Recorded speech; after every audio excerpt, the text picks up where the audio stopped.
Yesuus waaqamoo nama. Wangeela Yohaannis boqonnaa 6 lakkoofsa 69 irratti Phexros akkas jedhe. Isa qulqulluu, isa tokkicha isa qulqulluu Waaqayyo akka ati taate beekneerra amanneerre.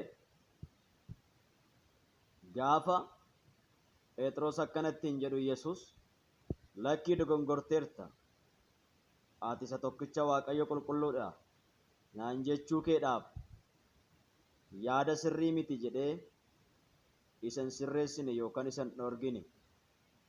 Yaadni Phexros dubbate sirrii waan ta'eef Yesuus ima fudhate.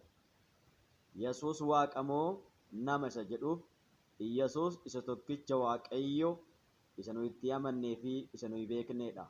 Karaanis jireenyis isa malee kan biraa hin jiru.